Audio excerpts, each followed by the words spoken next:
नमस्कार। नवभारत नवदुर्गा में आप सभी का स्वागत है।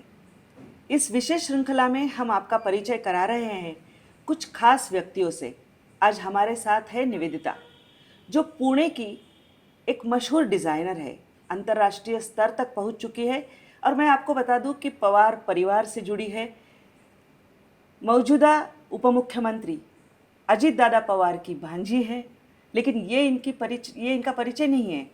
निवेदिता एक छोटी सी उम्र में 16 साल की थी, तब वो दिल्ली के एनआईएफटी में गई और वहाँ से उन्होंने फैशन डिज़ाइनिंग पूरी की, गोल्ड मेडलिस्ट थी।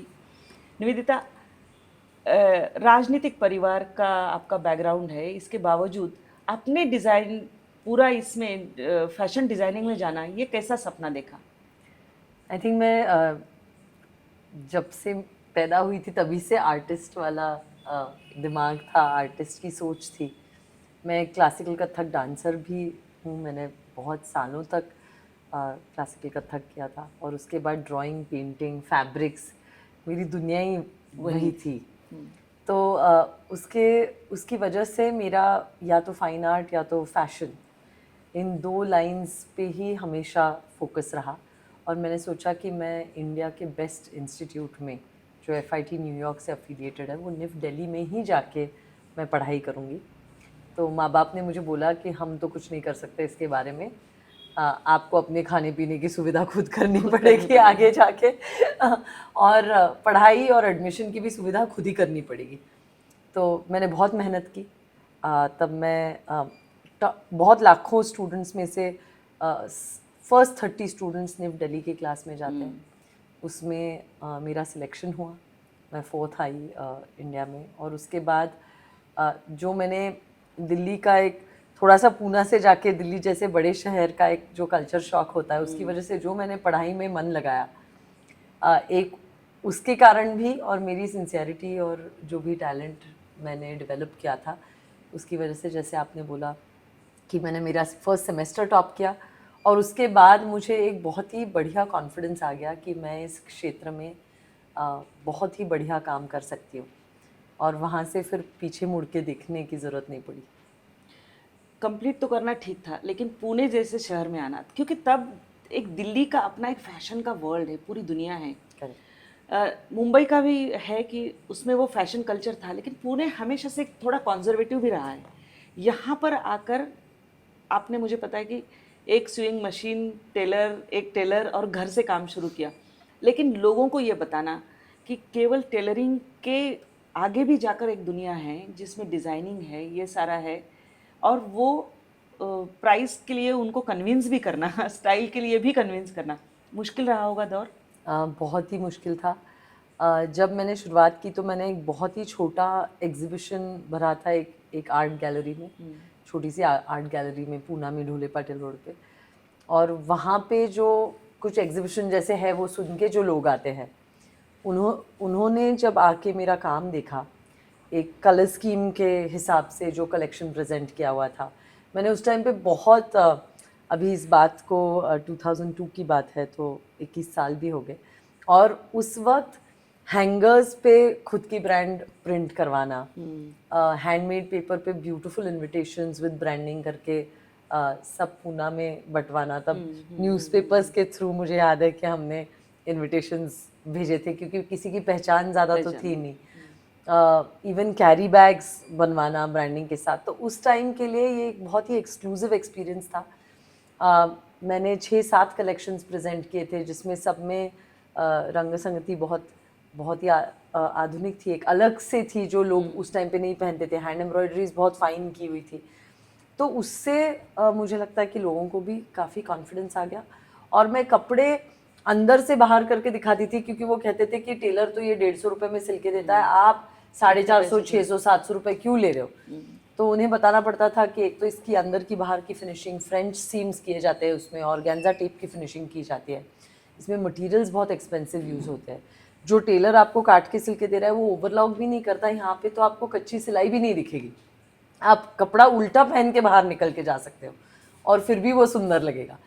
तो आपकी पर्सनालिटी के हिसाब से, आपके साइज़ के हिसाब से, फिटिंग से, और मेरी नॉलेज से जो आपके ड्रेसिंग में एक फ़र्क पड़ेगा, उसी के ये चार्जेस है। तो धीरे धीरे लोगों ने उसको एक्सपीरियंस करना चाहा, और उस टाइम पे एडवर्टाइजिंग और सोशल मीडिया का ज़माना तो था नहीं, तो जो वर्ड ऑफ माउथ से जो लोगों के लिए अच्छा काम करके एक जो मुझे बढ़ावा दिया है इस शहर ने, उसके लिए मैं हमेशा ही थैंकफुल रहूँगी। दूसरी एक और भी बात थी कि फैशन शोज अमूमन दिल्ली या मुंबई में होते थे। आप इंस्ट्रूमेंटल रही है कि फैशन शोज भी पुणे में आए। करेक्ट। लोगों को एक वो जो वो पूरा माहौल देख लेते हैं तो कहीं ना कहीं लगता है, एक एस्पिरेशन बढ़ता है कि हम भी कुछ अलग पहने। बिल्कुल। तो वो लाना एक दिक्कत थी, किस तरह से मुश्किल थी? और फिर बॉलीवुड के साथ जुड़ना, मतलब आपने प्रियंका चोपड़ा ने एक ज़माने में आपके डिज़ाइंस पहने हैं, करीना कपूर हो, करिश्मा हो, करेक्ट। या कई सारे स्टार्स जिनका नाम लिया जा सकता है। तो मुझे लगता है कि पूना, उस ज़माने में पुणे फैशन वीक जो एक शुरुआत की थी हमने, वो आपने बिल्कुल सही फरमाया कि एक फ़ैशन का माहौल इस सिटी को दिखाना ज़रूरी था। हमेशा पूना के लोग पूना से बाहर जाके शॉपिंग करते थे, क्योंकि उन्हें लगता था कि इस शहर में तो कुछ मिलना नहीं है। तो एक फ़ैशन का कल्चर भी बिल्ड करना था, और ये भरोसा दिलाना था पुणेकर्स को कि पूना में ये वर्ल्ड क्लास चीज़ें मिलती हैं, और आपने इनमें विश्वास करके यहाँ के डिज़ाइनर्स को एक मौका देना चाहिए। पूना एक बहुत ही फेमस शहर रहा है ऑलवेज। यहाँ के इंडस्ट्रियलिस्ट ग्लोबल है, यहाँ के बिजनेस हाउसेस ग्लोबल है, यहाँ के एजुकेशनल इंस्टीट्यूट्स ग्लोबल है। तो पूना ये शहर जो है वो किसी भी हिसाब से कहीं से ग्लोबली पीछे नहीं था, पर डिज़ाइन के मामले में वो हमेशा बॉम्बे या दिल्ली जाके शॉपिंग करते थे, और वो चेंज करना ज़रूरी था। और उसी वजह से हमने पूना फैशन वीक पूना में शुरू किया, बहुत सारे डिज़ाइनर्स को यहाँ पे इनवाइट किया, उसके साथ साथ एक फ़ैशन का कल्चर बिल्ड किया, जिसकी वजह से फ़ैशन की टर्मिनोलॉजीज़, मॉडल्स, बॉलीवुड सेलिब्रिटीज़, ये सब पूना में आए। एक एक इंटरेक्शन हुआ पूना के सभी लोगों के साथ। फैशन वीक क्या होता है, पूना के 3 या 4 या टॉप की 10 फैमिली शायद बॉम्बे या दिल्ली जाती होंगी, पर एक जो पूरे शहर को उसका एक एक्सपीरियंस मिला, उससे काफ़ी कल्चर बिल्डिंग की शुरुआत भी हुई। And it was amazing. मतलब एक करीना कपूर ने जैसे हमारा फर्स्ट शोरूम मेरे फर्ग्यूसन कॉलेज रोड के शोरूम का ओपनिंग किया था, तो उस टाइम पे भी उसी टाइम से इस बॉलीवुड के सिलसिले को शुरुआत हुई। एंड ऑफ कोर्स फिर 7 साल पहले जब नया स्टोर हमारा जूहू तारा रोड पे खुला, उसके बाद जूहू, जैसे आप जानते हो कि बॉलीवुड का हब है, सब लोग एक बंगला छोड़ के, 2 बिल्डिंग छोड़ के, 4 बिल्डिंग छोड़ के रहते हैं सेलिब्रिटीज़, और उनको जैसे हमारे क्वालिटी की, काम की, क्रिएटिविटी की पहचान होनी शुरू हो गई। तो अब बॉलीवुड स्टाइलिंग और सेलिब्रिटी स्टाइलिंग, इन्फ्लुएंसर स्टाइलिंग, ये एक रोज का ऑनगोइंग सिलसिला है। द वार्नर ब्रदर्स, मतलब बड़ा नाम, उनके साथ में भी आप जुड़ी, तो वो कैसे आपका कनेक्ट हुआ? एक मेरी जो सिग्नेचर स्टाइल है डिज़ाइन में और सोच है कि जो भी human beings, main and women, जो अपने रियल लाइफ में बहुत बढ़िया बाहर जाके काम करते हैं, आप सब की तरह, कि जैसे आप बाहर जाते हो, आप रोज़ जो काम करते हो उससे आप लाइव्स चेंज करते हो, उससे आप एक सोच बनाते हो, आपके काम के थ्रू आप एम्प्लॉयमेंट क्रिएट करते हो आप। तो एक empowered, globally travelled, very conscious thinking वाले जो इंडिविजुअल्स हैं, उनके लिए हमेशा मैंने चाहा है कि फैशन एक ट्रेडिशन में रूटेड, इंडियन कल्चरल हेरिटेज और क्राफ्ट्स में रूटेड, बट जो सिलुएट्स हमारी आप देखेंगे या जो कट्स देखेंगे वो बहुत ही बॉडी फ्लैटरिंग, बहुत इंटरनेशनल, जो आप अगर दुबई में पहनो तो भी आप पहन सकते हो, अगर मैनहट्टन में पहनो तो भी पहन सकते हो, आप ऑस्ट्रेलिया में पहनो, यूएस में पहनो, इंडिया में पहनो, कहीं पे भी आप हमारे कपड़े अगर पहनोगे तो आप हमेशा रेलिवेंट लगोगे, आप हमेशा एक एम्पावर्ड ग्लोबल सिटीजन की तरह जाने जाओगे। और यही चीज़ जो हम हमारे रियल लाइफ हीरोज़ में एक सुपर हीरो अंदर से हमारा बेस्ट वर्जन देखते हैं when we dress up people, वैसे ही वार्नर ब्रदर्स उनके सुपर हीरोज़ के द्वारा उनका एक मैसेज सब तक पहुंचाते हैं। और जब उन्होंने चाहा कि वंडर वुमन के आईपी से शुरुआत होके, वंडर वुमन का 80th ईयर था, 80th एनिवर्सरी, और इसीलिए उन्हें वो 2 years का collaboration for a breath line which is a ready to wear line, couture which is a high fashion line, and accessories which is earrings and jewellery के लिए create करना था।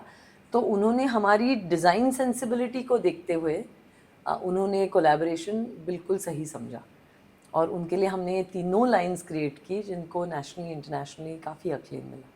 अब निवेदिता एक बहुत बड़ा ब्रांड है, नेशनली इंटरनेशनली भी है, लगभग सभी फैशन की दुनिया में, और इसके अलावा सभी लोग जानते हैं। अब क्या मुकाम हासिल करना चाहती है निवेदिता? आई थिंक अभी हमने बहुत सारे लोगों को ब्यूटीफुल वार्डरोब्स हम बना के देते हैं। एक बार किसी के बर्थडे या शादी का काम करते हैं तो वो लाइफ टाइम के लिए हमारे Client बन कस्टमर जाते, customer हाँ बन क्लाइंट बन जाते हैं। तो इसी तरह से अभी ऑनलाइन प्रेजेंस बढ़ाते हुए कि हमारे कपड़े ज़्यादा से ज़्यादा all over India and all over the world कैसे पहुंच पाएंगे, इसके हिसाब से हमने nivedita.com ये वेबसाइट भी लॉन्च की है। तो एक digital media website and digital media के द्वारा जो distribution of collections through out the world है, इसके ऊपर फोकस ज़्यादा है। इंस्टाग्राम पर तो आपके कितने फॉलोअर्स हैं, मैंने देखा है 54,000 से ज़्यादा ही है। हाँ, पर हाँ बिल्कुल, मतलब Right. उसी रीच को बढ़ाते हुए एक रियल ट्रू क्लाइंट बेस जिनके लाइव्स हम डे टू डे बेसिस पे रोज हमारे क्लोथिंग और डिज़ाइन द्वारा चेंज कर सके, वो करने की इच्छा है। और जितने ज़्यादा कारीगरों को, जितने ज़्यादा डिज़ाइनर्स को, आर्टिजन्स को हम यही डिज़ाइन फ़िलॉसफी और यही डिज़ाइन डायरेक्शन आगे फॉलो करने की इंस्पिरेशन दे सके, तो I think we have done our job then. इस नवरात्रि के शुभ पर्व में आपको बहुत बहुत बधाई, बहुत शुभकामनाएं, और आपके सारे सपने पूरे हो। थैंक यू, बहुत तो बहुत ये धन्यवाद। थी निवेदिता जो हमसे जुड़ी, और अपना जो एक खूबसूरत सा सफ़र है, लोगों को खूबसूरत दिखाने का सफ़र, इनका वेडिंग कलेक्शन देखने जैसा है, main and women collection, Bollywood का, OTT प्लेटफॉर्म पर लगभग कई सारे स्टार्स हैं जिसमें आपको निवेदिता के डिज़ाइंस दिखेंगे। तो इस तरह के सभी जो अलग काम करने वाली महिलाएं हैं, उनसे हम आपका परिचय श्रृंखला में करते रहेंगे, उनसे मिलवाते रहेंगे आपको। आप बस हमारे साथ चलते रहिएगा। प्रतिभा चंद्रन, नवभारत, पुणे।